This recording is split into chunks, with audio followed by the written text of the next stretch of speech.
Crashes involving heavy vehicles like 18-wheelers can pose a serious challenge for emergency responders and anyone trapped inside.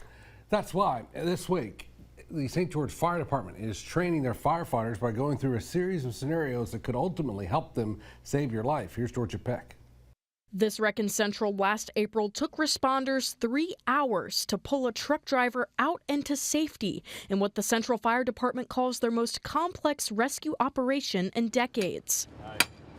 Situations like that are why this week St. George firefighters are learning how to lift heavy vehicles to give them access to rescue crash victims. Typically, car accidents involve like smaller passenger vehicles and those type things. But as we know, in the Baton Rouge and the St. George area, we have interstates and highways, large amounts of commercial vehicles.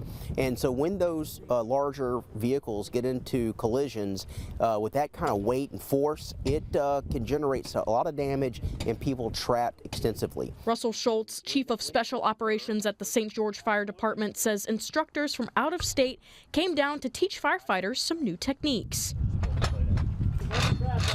Well, we have another, as we all like to say, tool for the toolbox. We have a hydrofusion strut, which that just allows us more capability of lifting some of these larger vehicles. Like you see behind us was that bus right there.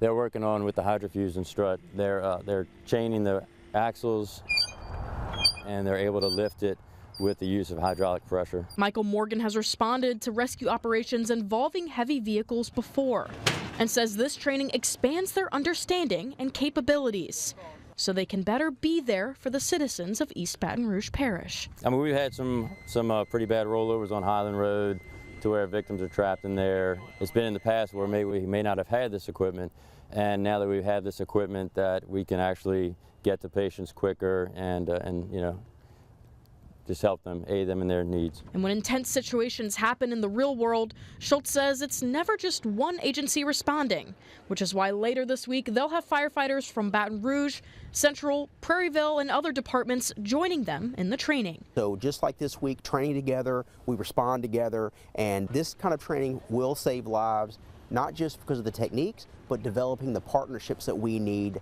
to provide services to the community. Georgia Peck, WAFB 9 News.